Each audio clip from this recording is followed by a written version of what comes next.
Welcome to the Scoop School podcast, where we tackle your conundrums about the retail ice cream and frozen dessert business. And now, here's your host. The only tracks he leaves are moose tracks. The ice cream bloke and self-appointed headmaster of Scoop School, Steve Christensen. G'day folks, welcome to this episode of the podcast. Nice to have you here. We're going to talk a little bit about some other vanilla products that can help boost not only the flavor and the look, but also the sales of your vanilla ice cream, frozen custard, soft serve and the like. Before we do so, thank you very much to our episode sponsor, which is Lloyd's of Pennsylvania. You've heard me talk about them before. Barry and Andy Jones and their crew there make high quality, beautiful ice cream bases and mixes, anywhere from soft serve all the way up to premium ice cream, based on the East Coast, distributing all around the country. Talk to Andy, but more so, visit their website, which is lloydsofpa.com, L-L-O-Y-D-S, lloydsofpa.com. Thank you, Andy, Barry, and all the crew there at Lloyd's of Pennsylvania.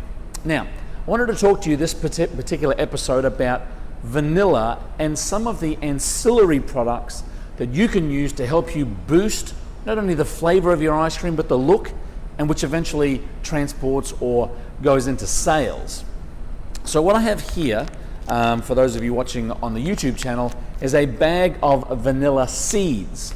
And you'll find that most of your vanilla suppliers, particularly those who are processing themselves, will sell these types of products. So in a bag of vanilla seeds, these are seeds that are actually taken from the vanilla bean itself. They are quite oily, as are the vanilla beans themselves, particularly the fresh ones. So you may have to mix these in a little bit of mix separately to make a paste before you add it to your ice cream mix. Now, the difference between seeds and bean specs are that vanilla bean seeds still carry some flavor.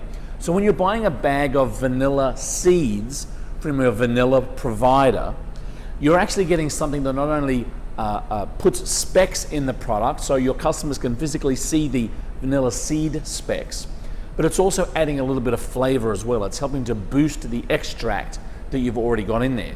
Now, seeds in and of themselves aren't enough to flavor your vanilla, so I still would recommend you using an ounce, half an ounce, or whatever your manufacturer recommends for your vanilla extract.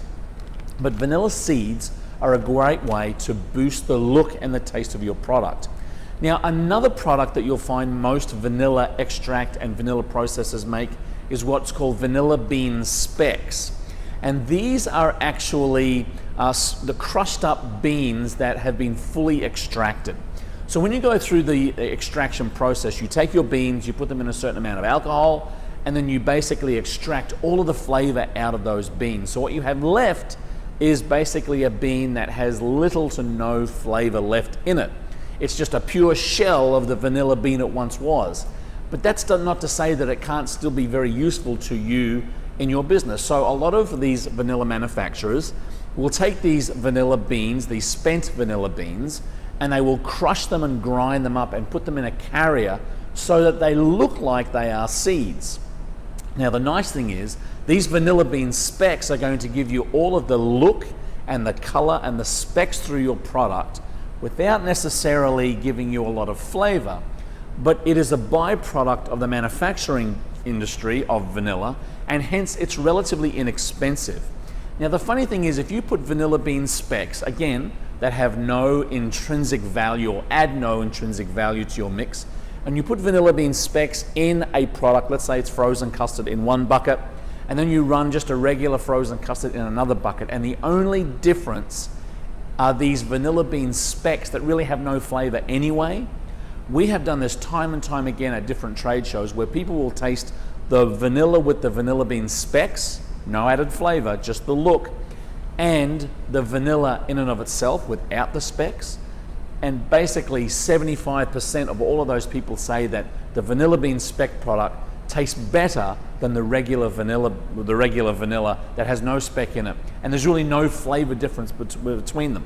So what we're looking at then is the perception of quality when you start putting these products in, these seeds, these vanilla bean specs. You can also get vanilla paste that has the seeds or the specs in them. It's a great addition to your product. Not only does it give you a much more proprietary product, it looks more gourmet, and people really talk about the fact that you've got real vanilla bean seeds or real vanilla bean specks in your ice cream, regardless of whether they provide flavor or not. Again, your customer's perception is their reality. So, talk to your vanilla supplier about some of these ancillary products that can help not only boost your product, but boost your sales. And I think you'll find that relatively inexpensively, particularly now as we're in the stranglehold of a vanilla bean crisis throughout the world, these vanilla bean specks are relatively inexpensive and they can boost the look and the color and the perception of your product. Thanks for tuning in. Thank you again for Lloyd's of PA. And if you have any questions, conundrums, problems, or you want to get into the ice cream business, then send me an email, steve@scoopschool.com. We also have a huge range of videos that will help you basically in your own time get an idea of what it's like to own your ice cream store. Again, scoopschool.online would be the place to go. Keep on scooping, folks. We'll see you in the next video.